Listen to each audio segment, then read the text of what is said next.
All right, welcome to episode 26 of the Wyld Farm Family Fun Show. Everything on the show, we talk about farm, food, family, and most importantly, fun. We have a chance to bring on some amazing guests from all walks of life to share their experience and their value in the world with you.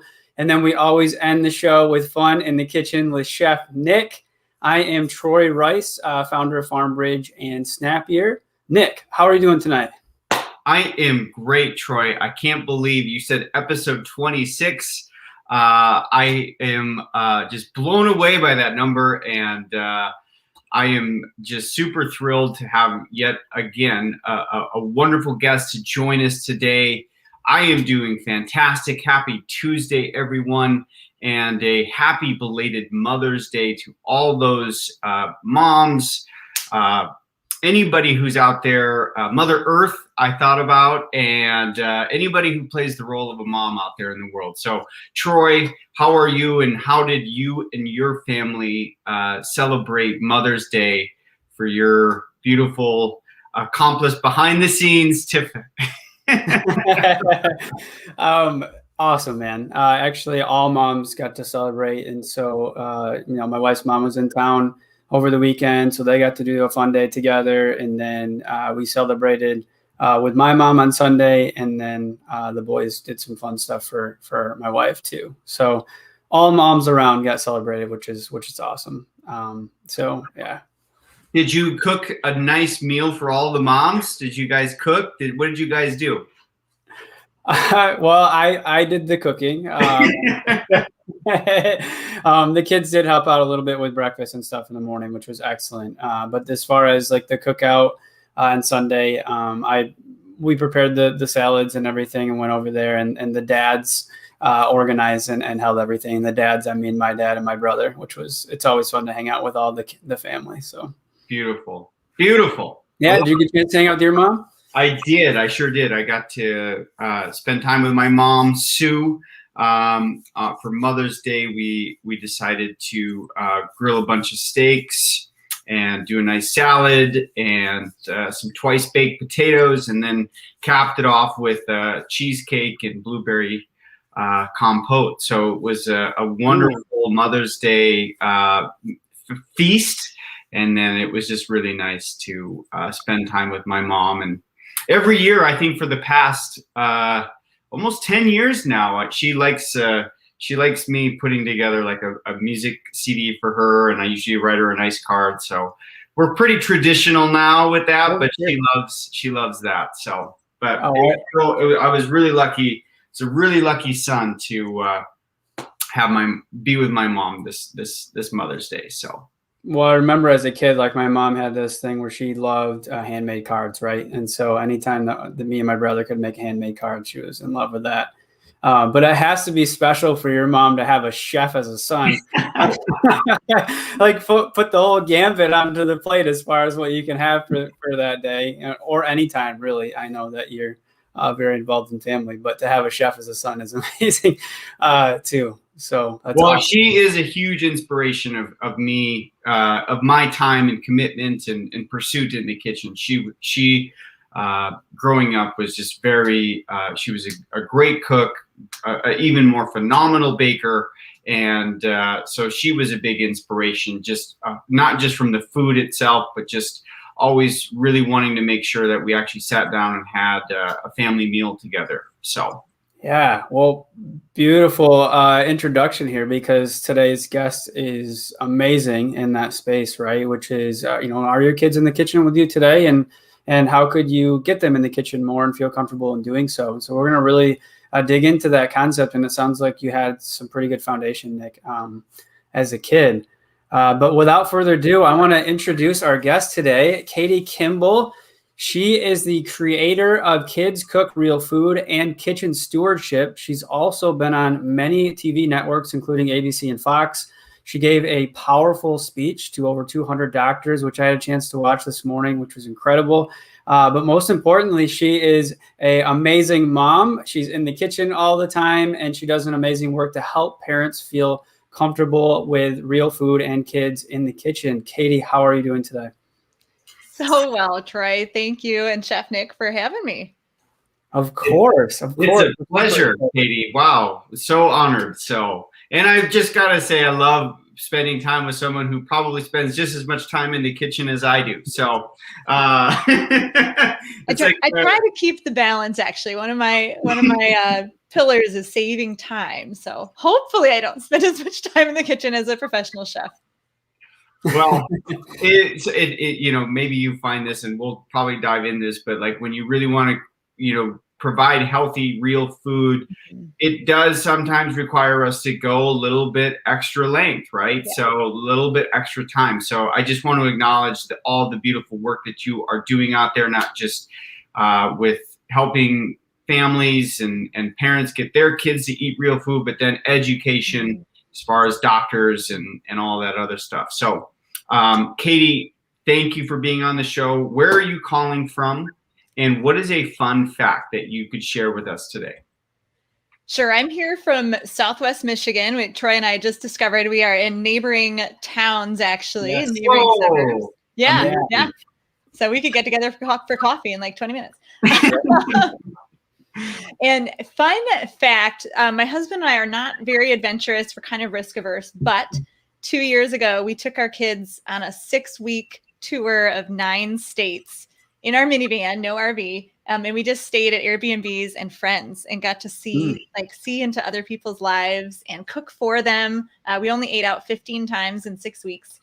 So it was such an adventure and just such a piece of our family history that we talk about all the time. Wow. That's amazing. Thank you for sharing that. That is incredible. I often joke about Nick. So Tiff and I have talked about just renting an RV and traveling for a full year, and just whatever happens goes, right? We manage in the RV, and we have 4 kids, which I believe you do too as well. Yes. Yep. So it's always a journey. But yeah, incredible. Awesome. Well, so let's dig in. So before we get into your awesome work, what we like to do is just tell us about you. Like what makes Katie and how you got to this point of this mission to help parents out in the kitchen and with their kids. Sure. Well, I mean, I ate a completely standard American diet through college and as a young adult, as a young wife. I remember being super excited that my college dormitory had like all the desserts I could eat. So I would have like 3 desserts every meal. Really devastating to look back on that. And when I became pregnant with my first, who just turned 16, Paul just got his driver's license, so a little bit of heart palpitations here. But yeah, going through birth classes with him was this just sort of hit like a brick. Like every bite I take is growing this tiny body, and then every bite he takes after he's born is so important. So then I became the mom who made the homemade baby food and had the ice cube trays of sweet potatoes and spinach and chicken. And I'm just a learner. I'm a researcher. So I was learning and researching. And then when Paul was in 4th grade, he had got to do a how-to speech for his class. And I talked him into teaching his class food, a recipe. And he made homemade guacamole for his class, which was something he'd been doing since 1st grade. And as I was standing there watching him like thwack the pit, out of the avocado with this big chef's knife. And the other adults in the room were, terrified. And I was very proud. I love raising the bar through my kids, from what other people expect. But I had sort of a terrifying moment in myself. And I thought, oh my gosh, this is the only recipe Paul knows how to make in the world. And at that point, I had been teaching adults to cook through my blog for about 6 years and teaching families how to stay healthy without going crazy. And I thought, oh my gosh, like I've forgotten to teach the most important people in my life, like how to nourish themselves, right? Like eating vegetables and real food was so important to me at the table. And we had lots of habits and they were good eaters. But I thought I only have 8 years left with this kid. Like if he can't feed himself when he leaves my home, I haven't done my job well at all. And then the more I dug into that's where Kids Cook Real Food started, really, was I realized other parents needed help too.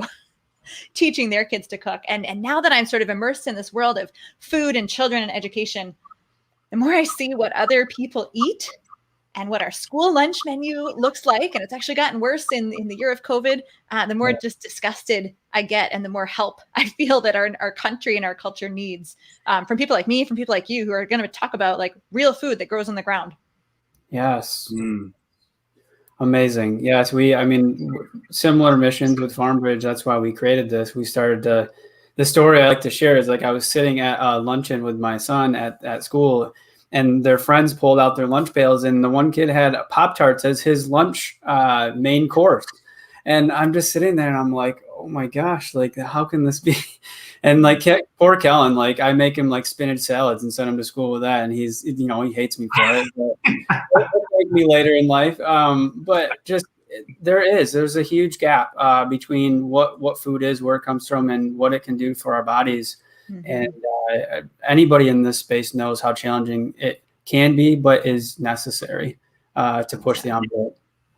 And you're doing the right thing for your kids. My husband, we eat healthy now. It took him about 10 years to get all the way on board with the changes I was making. But now he's like fully on the same page. And he's been saying lately to our kids, he's like, I wish, I'm like really upset with my childhood. Like, my parents didn't know any better, but I'm upset with the culture that fed us pop and sugar and Little Debbie's. And he's like, I wish I didn't eat all that when I was a kid, because now, like, he's, you know, has some genetic tendencies toward heart disease and a lot of concern, a lot of worry. And we're having to work really hard to reverse the results of his childhood. So you're doing the right thing. Yeah. No, and I don't know if Nick can agree with you on this one too, but I mean, I grew up on that. I had cereal 3 times a day. I felt like I had cereal in the morning, sometimes at night as a snack. So it takes a lifestyle change, you know, and anybody asks me, like, what do you do? Like, how do you keep yourself and your family healthy? And I always say it takes a lifestyle change, not a diet.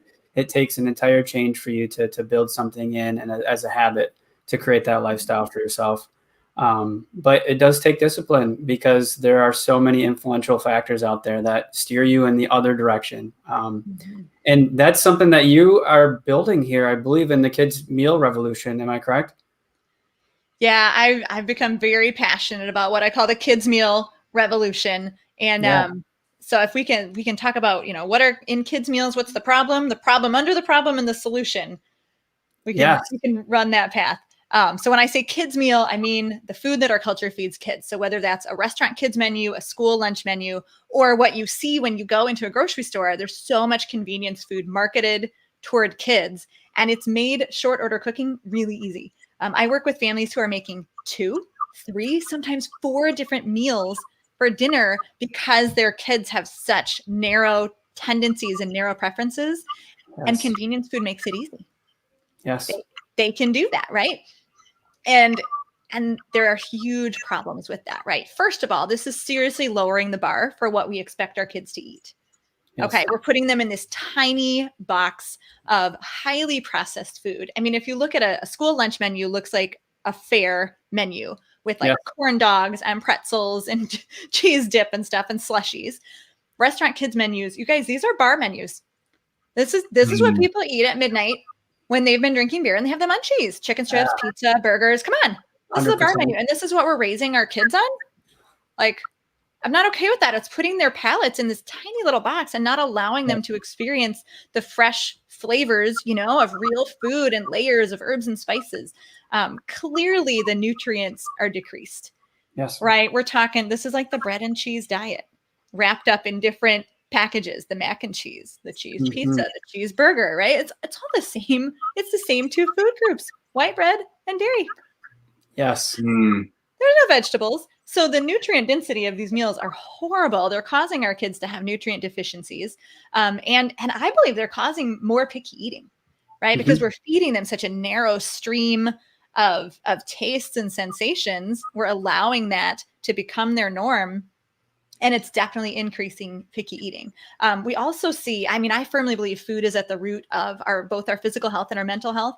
Yes. And when you look at statistics over the past, let's say 40 years, as convenience food has dug its claws deeper and deeper into the culture, we know that depression and anxiety have greatly increased. Over 30% of our teens are clinically depressed or anxious. Clinically, not just like having a bad day. We know attention problems in school are increasing. 2 million kids in America clinically depressed or anxious. And even before the pandemic, suicide was the 2nd leading cause of death for youth. Yes. Like, what? The pandemic's only made it worse. And we know, you know, teachers say behavior is getting more and more out of control. My youngest is in kindergarten, and he came home and he told a story about a little kid who wouldn't like stop poking him and pushing him.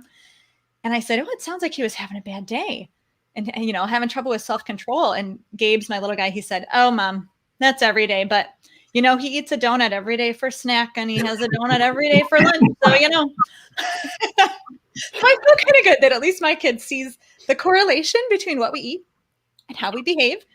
We need a little more of that in our society. You know, physical health has gone out. It's like insane, the trajectory of the number of kids who are obese, and weight isn't everything, but we know that obesity often leads to type 2 diabetes, which is being diagnosed at rates among kids under 18 that should never be seen. Yes. I mean, type 2 diabetes is a disease of civilization caused by what we eat. That has increased, or no, obesity has increased 3 times, threefold in kids since our childhood. And type 2 diabetes has increased 30% in just a little 10-year span from 2001 to 2009. It's okay. So obviously, like, the problem is laid out. The food we're eating is causing mental health issues, physical health issues, picky eating epidemic. So what do? Right? Well, we need to connect kids with their food, right? More kids need to understand, like my little Gabe, that food affects the way we feel. That food affects the way we perform. We've got to raise the bar. And this is like every single home can do this, to raise the bar, to expect that kids are still learning to eat. Okay. You know, I work with a lot of families who have picky eating challenges. And we just ran a huge challenge with thousands of moms coming through who say, I have a picky eater, I need some help. And in 5 days, 60% of them saw a child try a new food. 5 days of work. That's not that much work. Yes, like parenting is really long. 5 days is not that hard. Just amazing stories from that. Amy made one change to snack time, and her kids stopped begging her for snacks. Yes. That's every parent's dream. Ivy made one change about how she served dinner. The kids stopped sneaking into the pantry before dinner, and her picky eater 8 seconds on a veggie quiche. Yes. She was like, this is the most successful dinner in months. And Anna's kids learned to cut up food safely with knives in our Kids Cook Real Food class. And they started making extravagant veggie platters. They were eating bell peppers by the fistful, she said, even the picky eater who hadn't touched them in over a year. So when we make positive changes in our home, when we expect that our kids are still learning to eat, like parenting is a hard process. Learning to eat is a hard process. And we need to see it as a process, just like potty training, just like learning to read. You know, and we sometimes call kids picky eaters. We put them in this little box. And that's my job, is to tell parents, no, you don't have a picky eater. You have a kid who's learning to eat. It's a journey and it's a progression. And we know that when we talk more about food, when we serve good foods, when we raise the expectations that you will eat this someday, right? I tell the parents to say, you know, your taste buds aren't just grown up yet. You might like that later.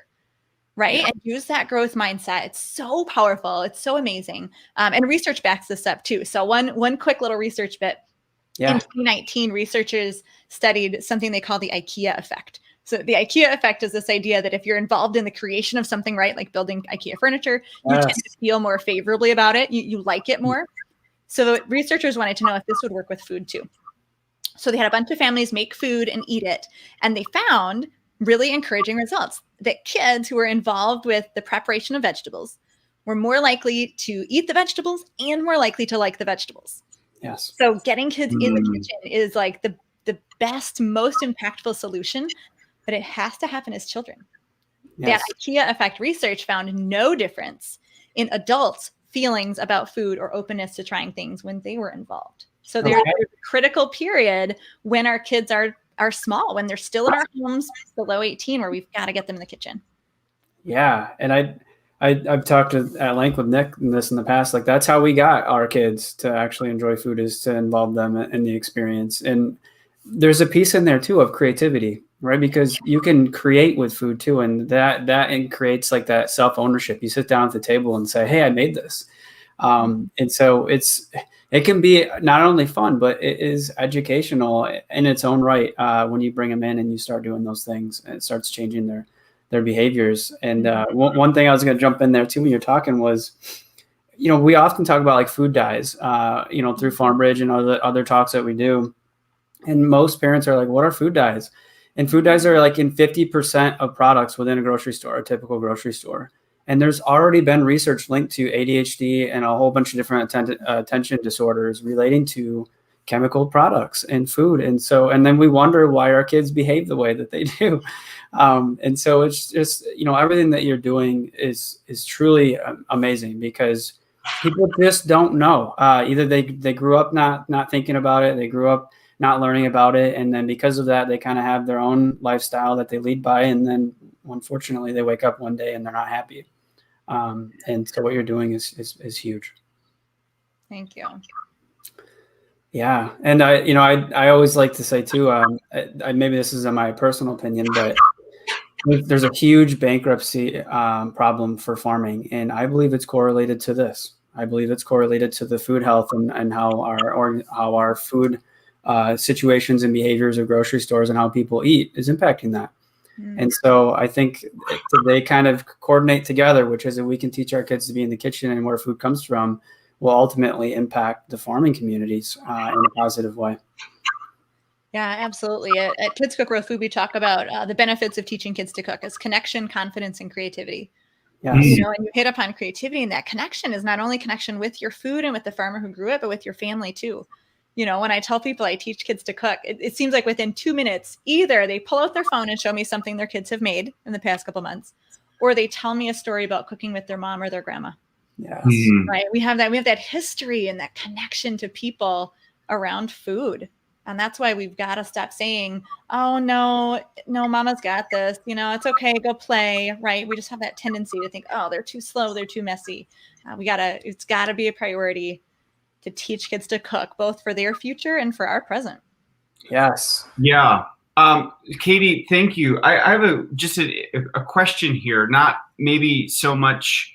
And I love that, like, everything you just said about confidence, creativity, connection, like that is so true as far as like you're building memories and then you're actually connecting with the families. And, you know, I'm sure with kids, they're probably, you know, they're far more savvy on social media than I even am, which is okay. So they have, you know, they can share obviously what they're, you know, creating with their friends and their family. So, but I'm curious, you know, like if you have a parents coming in, like they have like, oh, my kid won't eat, they're picky eaters. How do I get them? Like, what kind of like results or what kind of data are you collecting as far as like their sense of well-being in the kitchen? Like why, like from a parent standpoint, what are they like experiencing when they actually get their kids to cook? Is it less stressful? Is it more engaging, more present at the dinner table? Like, what are some of those things that you're finding with your clients as parents? I mean, so much goodness, so much goodness. Anna, the mom I just talked about, whose kids were cutting up and making these elaborate veggie platters, she actually used the words joy and delight. It's been a joy and delight to watch her kids do this. And we know, I mean, I'm thinking of another mom, Tanya, who works at home, works, you know, full time. And at the end of the day on Friday, she was like, girls, we just got to go out to eat. Like, mom has no energy. And her 10-year-old said, I think I got this, mom. She goes, just give me a second. She goes and looks in the fridge, takes some inventory. She says, I see, mom, we have ingredients for cheese quesadillas. Can I make cheese quesadillas a Mexican meal tonight and we don't have to go out? Wow. 10 years old. Tanya tells me she lives in California. She's like, it is at least $60 for a family of 4 to go out for dinner. Like, how much did that just save, both in budget and in health? You know, it's hard to get good, healthy food out to eat. And so that's what we see. I mean, the kids are taking responsibility.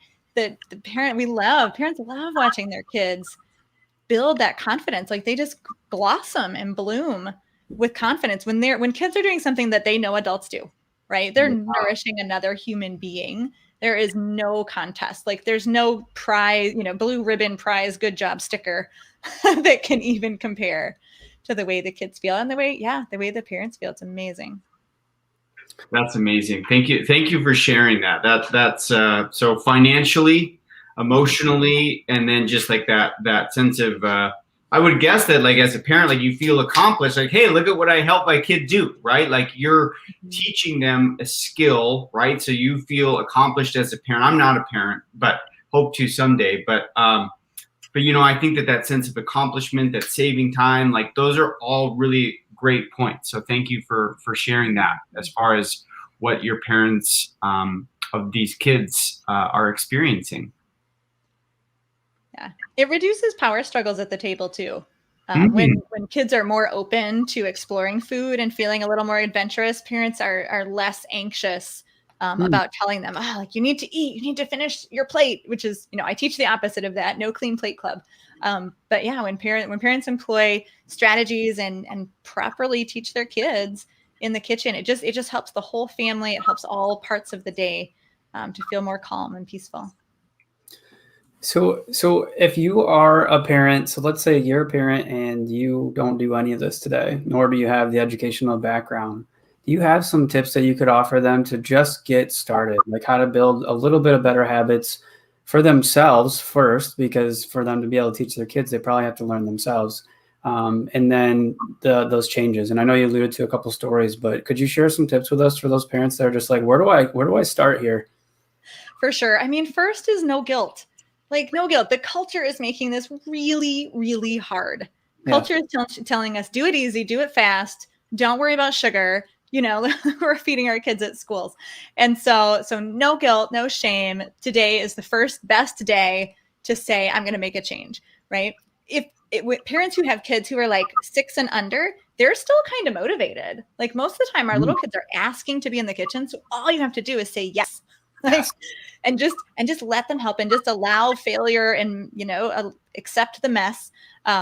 What I tell parents though, is in order to say yes and not have it be a super stressful situation, say yes when. Because sometimes the kids are always asking when you have exactly 17 minutes to get dinner on the table because you got to go to soccer practice, right? And you're like, I can't do it. I can't slow down right now. So you say, yes, you may help tomorrow after snack, right? Or yes, you may help Saturday morning. I'm going to teach you whatever skill, right? Maybe you just teach the 3-year-old to measure a teaspoon of salt. Once the 3-year-old has that skill, that 3-year-old can now help you. Yes. Any dinner he asks. And then at the dinner table, you say, this food tastes so good. Guess why this tastes so good? Because you measure the salt, and salt makes everything taste better. Right. Yeah. And now the child has confidence. They've contributed to the meal. They feel, they have that responsibility in the family, and it all can just snowball from there. Now, if you've got kids who aren't asking to help, right? Who aren't asking to help, that's a little bit harder. But there's these, all those great cooking shows are super motivating to kids. MasterChef Junior and Top Chef Junior, all these little, you see kids cooking. And so that tends to get kids to want to be in the kitchen, but they don't know what to do because the shows move too fast. You can't learn from the shows. And so you said, I think parents probably need to learn themselves before they can teach their kids. I actually disagree with that. Because that's my job. I'll teach the kids. I'll think about the skills and connect them in a logical order and give you the videos where me and my kids are demonstrating. So you don't actually, we have a lot of parents who say like, I'm learning to cook with my kids. Don't tell. Okay, awesome. You can totally learn as you go. And it's so healthy for kids to see adults being a little vulnerable and showing that we're not perfect yet. We're still learning. Let's figure this out together. Right. And I see cooking as a collection of tiny skills. Yes. Okay. We have a skills over recipes approach. And so when I say, if you want your kids to make some homemade muffins for snack, well, there's about 7 skills, from measuring to cracking eggs, to stirring to a uniform mixture, to baking in the oven. There's a lot of little skills that go into that. And so that's what we teach. It's like, you don't have to think about, I need to teach my kids to cook. It's like, you know what? Teach your kids to cut a banana with a butter knife. Teach them to measure a teaspoon of salt, teach them to stir to a uniform mixture, just simple foundational building blocks. And once they get enough, now they can make all sorts of recipes. I love it. No, that makes total sense. Do you guys do like a Q&A session? Well, this is actually more pointed towards you and your kids, but any of the work you do too. Do you guys have like a little Q&A thing that you do in the kitchen, like off the cuff randomly, where you're like, hey, did you guys know this? I just learned this. And I'm just curious. We found that to be fascinating with our kids. That's cool. No, we've never actually done that. I've had other people say that we should though. So it's on the to-do list for someday. No, I was just curious. Like Trevin's our 5-year-old, and he's always asking like about some new thing because we always bring it up at the dinner table. And most of it, like you said, I am completely vulnerable. Like I don't know, even though I work in the space, I don't know a lot about food and what it does to your body, but I'm learning. And so we kind of learn it together. That's awesome. Yeah. Well, excellent. And so Let's talk about your work a little bit. And so you created Kids Cook Real Food. You also have created Kitchen Stewardship. Can you talk a little bit about those programs and how people can get involved? Sure. I mean, for parents, for adults who want to learn kind of like the research behind food, what's healthy, what's not, how do I save time and money in the kitchen and yet still focus on my family's nutrition and conserving the environment? That's a lot to balance, and balance is what I do at Kitchen Stewardship. The idea of just stewarding all of the gifts we've been given. So that's where like I teach adults. And then out of that, actually, Kids Cook Real Food grew because so many of my community would say, Katie, I really want to eat healthy, but it's so hard because I was never taught to cook. Like, I don't know how to cut an onion. Why do I use an onion in a recipe? And I thought, you know what? If we moms, our generation, aren't comfortable in the kitchen, for sure, like we're also not teaching our kids to cook. And in 20 years, our kids are going to say, oh, I wish I could be healthy, but I was never taught to cook, So Kids Cook Real Food then is totally focused on kids. I like to think of that site as the hub of kids' health. So I interview a lot of experts, MDs, nutritionists, dietitians and stuff, and psychologists about how to better parent kids in the field of health and wellness. And then our course is video-based, at your own pace, all access, teaching kids ages 2 to teenager, those little building blocks, those basic foundational skills that they'll need to approach any recipe that they come across with curiosity and not fear, and really build those life skills. So we work with families all over the world. It's my favorite part of the day is to go into our VIP Facebook group and see pictures of the kids with the food that they've just made that day. Yes. So excellent. So you alluded to it at the end there. So not only can they get involved in your programs, but there's like a community around discussions and all that. So amazing. Excellent. Well, is there any last message you'd like to leave with our audience here before we kick it over to Nick in the kitchen? When I talk about the kids' meal revolution, it has to start with each of us, right? It has to start with each parent in our kitchens. And so that's my challenge for parents is like, let's first see kids' meals for what they are. I want you to feel that disgust that I feel, that the culture is like tricking us into believing that that's okay for our kids. And I want you to turn and run the other way, right? Fight back, make healthy food a part of your family culture. Make it a part of your family identity. It can be one baby step at a time, one new recipe at a time. We don't have to seek perfection, just progress. But I know like Troy and Nick would say, like, let's talk about food. Let's connect our kids with where their food comes from. Let's help our kids think about how food makes us feel. That alone, if you can just help your kids think about how food makes them feel and that they want to eat to fuel their body, that is an incredibly profound foundation that most kids aren't getting.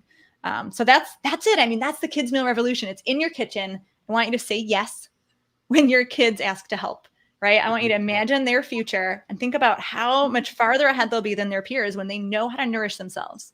As young adults, leaving your home, that they have that piece in place and they can pursue, their career and the love of their life.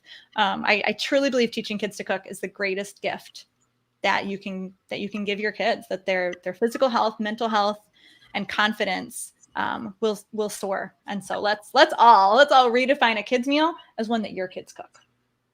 Beautiful. Beautiful. I want to encourage people too. We did share earlier in some promotions about the powerful message that you shared with doctors on clearing their waiting rooms, which I thought was very, poignant and right to the point. And you said a lot of head nods. So that message is right in line. So I'd encourage everybody to go over and check that out. We'll make sure we share that link as well. We've also shared all the links for Katie's programs. I'll also share the Kitchen Stewardship. So you can check out that one as parents too. Katie, thank you so much for joining us today, and we hope you stick around for the in the kitchen segment with Nick. Awesome, thank you. It's my pleasure. Yes, I'd love to watch, but I'm going to eat my yogurt, so you can take me off screen. Will do. Nick, what do you have for us in the kitchen, big guy? Yeah, well, thank you again, Katie, for just educating not just myself and Troy. I think that's actually one of my favorite parts about this show is just that I get educated along with our community. So just thank you so much, and how you connect food to, emotional well-being, physical well-being, and then just confidence. And I think you speak a lot of the same things that, that I have not only discovered for myself, but at the same time really try to help other people also come to realize and experience for themselves. So you were amazing, and thank you so much. And I do have to just quickly say, I love that your son Paul, in his first recipe, decided to make guacamole, and then using the knife to tap the pit out. Like, now that really is raising the bar, because I know for a fact that there's something called avocado hand, and there's a lot of emergency room visits because people don't know what they're doing with the knife when they go to pit that avocado. So now you really raised the bar on that one by teaching your son how to pit that avocado. So That's awesome. All right. So what we're going to do, we're going to ramp up literally and figuratively a egg bake today. So this is ramp season. This is asparagus season. And so we're going to put together a little veggie egg bake or quiche. And then we're going to top it with one of my all-time favorite condiments, which is sort of a, we'll call it like a chunky Chipotle salsa, but I really like to think of it more in the realms of like a ketchup. So there's not any added sugar, high fructose corn syrup. We're going to use a little bit of spice and just a little bit of sweetness to really bring this condiment alive. And it's very super simple. And we're going to run through that. So we're going to do an asparagus and ramp egg bake, and then we're going to top that with our chunky Chipotle salsa. So, before when I look at like what I'm going to make in the kitchen, I always like to think about starting with the end in sight. So the last thing that I'm going to be putting on this dish is the sauce itself. So I want to make sure that that is the first thing that I'm going to do, because I don't want to make something and then, obviously like I don't have my sauce to put on it. So we're actually going to start there today. Now, I will say this, because the egg bake does require some bake time. You could obviously do this during your bake time as well. But given the flow of what we're going to be doing, I've already baked an egg bake. I'm going to lead us up to that, and then we're going to put the salsa on top. But all right. So first thing that I'm going to do is I'm using a blender for this recipe. So the ingredients we're going to be using are crushed tomatoes, little Chipotle peppers, some limes, cilantro, and a little bit of garlic. So I'm going to start by adding my crushed tomatoes here into the pan here, or into the mixer. And I'm going to add about, depending on how spicy you like it, I'm going to add about, you could add the full cup. You could add half the jar of Chipotle peppers. I'm going to add my garlic. And then for the limes, what I like to do is I like to prime them up. So to really get the juices flowing, I'm going to roll it out. I could do two at a time, Troy. Look at that. Wow. Skilled. Look at that skill. All right. So all I'm going to do is I'm going to have it. And again, I might salt and taste check this. One of the things I like to do with my limes is I take the back of a spoon and just sort of score it, just so I'm get kind of mull it, I guess, a little bit. But I like this as a way to really get all the juices and some of the pulpiness out of the lime. So we'll do one full lime.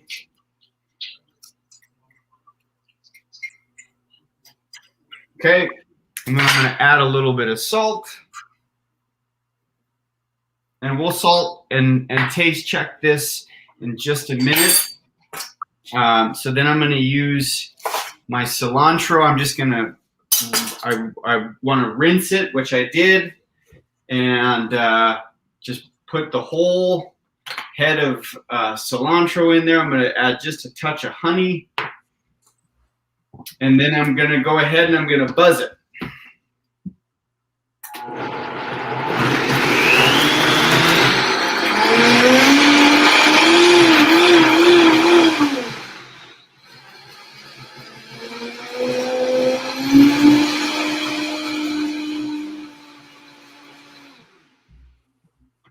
All right, so we can kind of see everything's nice and emulsified. I can take that spoon, give it a taste check. So again, so the few things that we're going to be looking for when we taste this is we want to check for salt level, acid level, and salt, acid, and sweet. I'm going to say I could use a touch more honey and maybe a touch more lime juice and salt. So, and again, this is all your kind of preference. Depends on where you like it. If it's a little bit too spicy, one of the things I would say is just add a little bit more sweet to it. That will really try to cut into some of the spice. And then again, I'm going to buzz it one more time.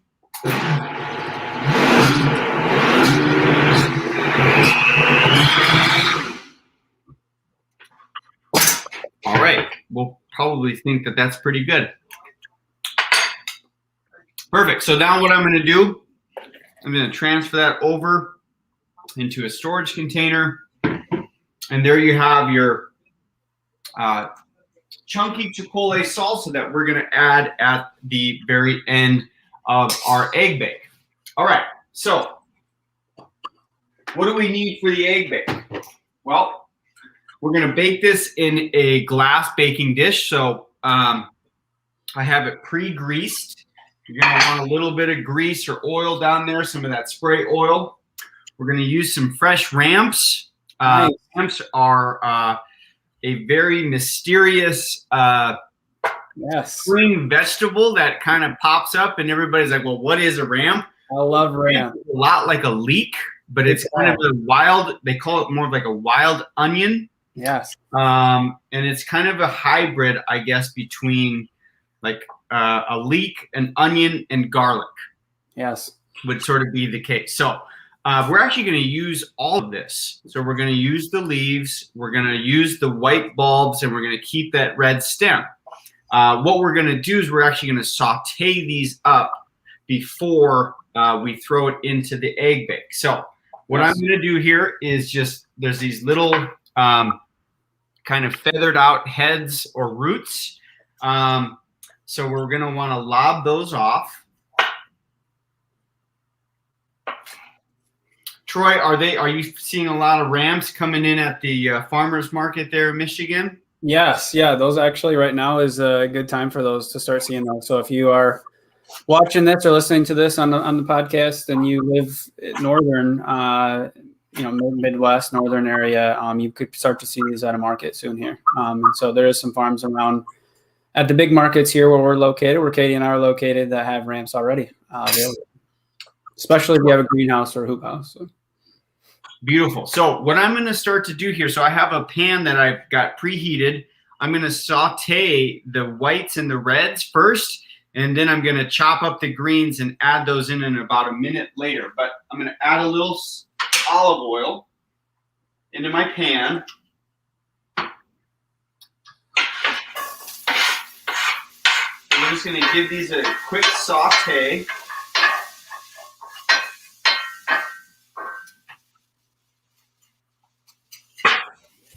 And then we're going to just take those greens and just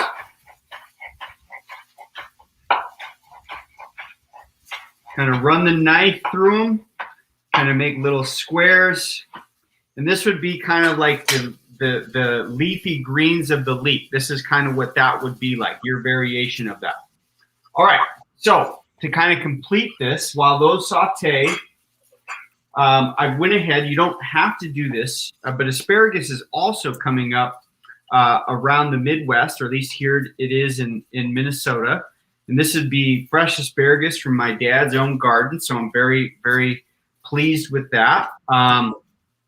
So I went ahead and blanched this asparagus. So blanching means that I would bring a pot of water to boil, add some salt, and then dunk it or blanch it in the water, kind of give it a bath, and then remove it about anywhere between a minute and 30 seconds until it like greens up, and then give it an ice bath. So it's sort of the hot and cold exposure, which is really great for your health too. So it's also really so anyway, I blanched the asparagus, and what I'm going to do is we'll probably do a blanching series, I think, at some point for the show. Okay. But anyway, so what I'm going to do is I'm just going to dice up the asparagus, and then I'm going to go ahead and add my leafy greens to the pot. And then as that's cooking,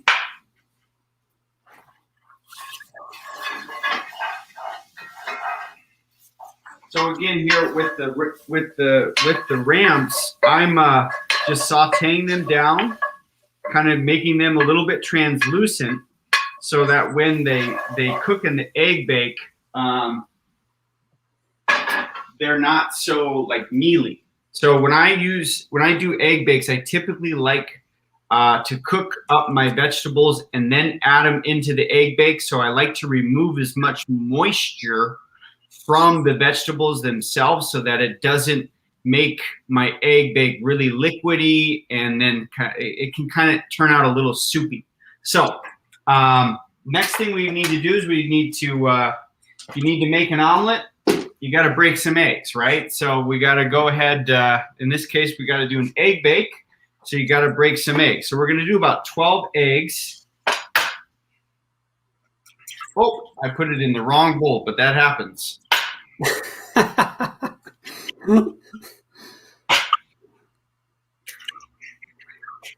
So we'll just crack 12. Oh, I'll have 11 eggs rather.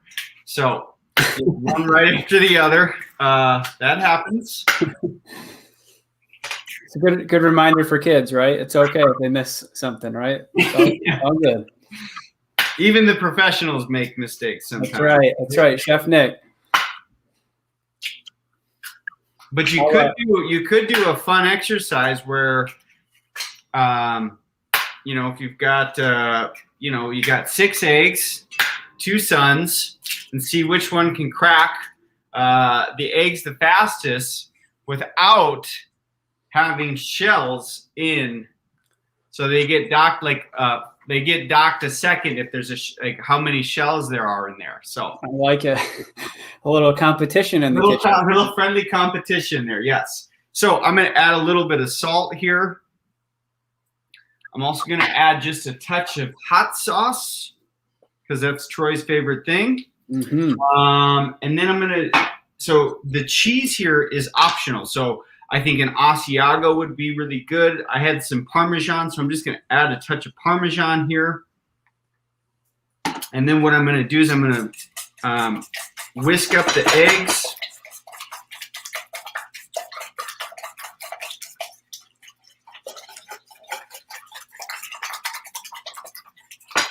All right.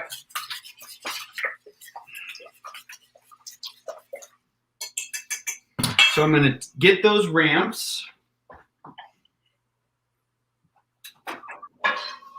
I'm going to add those ramps into my egg mixture here. Straight in there.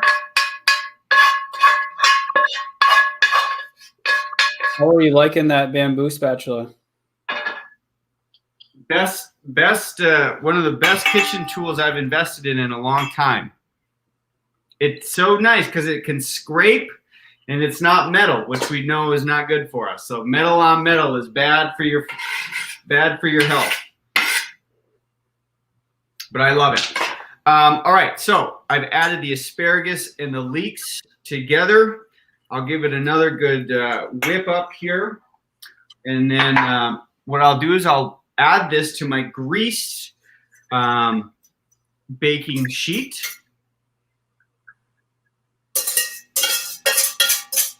And so what you'll do from here, once that your egg mixture is all set up, you'll put this in the oven at like 375 for about 20-ish minutes. So Okay. what I'm going to do here is just sort of go ahead and do that. And then after about 20 minutes, you're going to have yourself, what you're going to be looking for is that your edges are set and also the middle, right? So we're going to be looking for everything to be nice and set where you don't see any liquid or anything left over. And then from here, what you're going to do, this is also like for kids at home, if they're just learning to cook, I think a palette knife is like a really, really good tool to have. It doesn't have that super sharp edge, but it does a lot of really good things like what Katie was sharing, like cuts bananas. But you can treat this very much like a knife, and then it can be, you can graduate yourself to the sharper stuff. So it's a skill that you can start to teach, and then once they master that skill, they can go on to cutting with sharper things. But I love the palette knife. It's such a great tool. So what I'm going to do is I'm just going to cut these into thirds here. And then the palette knife is great in that, like, you can really use it as a spatula. You can use it as a knife. Whoop. Got to make sure I really cut through everything here. And I'm going to just plate this up.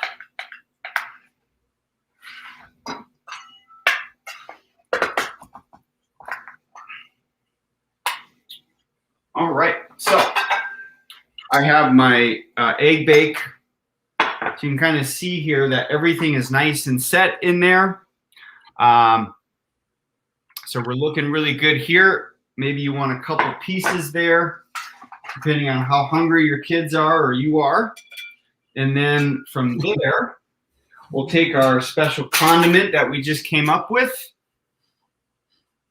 and just kind of drizzle it on there, and there you go. You have yourself a ramped up egg bake with my favorite salsa Chipotle condiment. So amazing, man. That looks so good. And it's got ramps in it too. I mean, it's got ramps, yes. The kids don't even know they're getting nutrition with the ramps. Those are so good. So there we go. Thank you so much to Katie again for just educating myself, Troy, and our listeners with her beautiful experience and the amazing things she has going on in the world. And it was always, it's such a pleasure to cook for you. And even though you don't get to taste it, but Troy, that is not going to be the case for too much longer. That's right. But yes, we'll post the recipe up in here, and then people can perhaps try this with their kids. Excellent. Thank you so much, Nick. I'll message, or I'll enter a comment here too, that Nick has been building a lot of these dishes because we are slowly building a program for Daddy Saturdays. And so we brought on a guest called Justin Batt. He wrote a book called Daddy Saturdays, and it's focused around dads with kids. And so Nick is actually making a lot of these dishes to curate into a program to help with the Daddy Saturday concept. And hopefully we can kind of build that in with Justin Batt and his community to help dads feel supported out there in the kitchen and get them in the kitchen more with their kids. And, it's called Saturday because it's about devoting intention into your Saturdays with your kids, and not just being there, but being present. And cooking is one of those concepts. So thank you, Nick, for continuing your intentionality into that as we build through that. Thank you again to our guest, Katie. Again, we shared all the amazing information out there. Awesome to call her my neighbor, actually, right down the road, which is fascinating. But we shared the information. Please check that out. We're also going to chat in the link to her powerful message too, because there's a lot of great stuff in there about clearing waiting rooms, which I think we should all care about as far as healthcare costs goes and into the future. And so thank you, Nick. Thank you to everybody that joined live. There was a couple people, and thank you to everybody that's going to listen through the podcast later. Again, we talk about everything farm, family, food, and fun on this show. And we look forward to our next guest, I believe, is Jennifer Anderson and Kids Eat Color, which is very much aligned with this episode. And so we look forward to that, and we will see you next week. Thank you so much. Have a great Tuesday, everyone.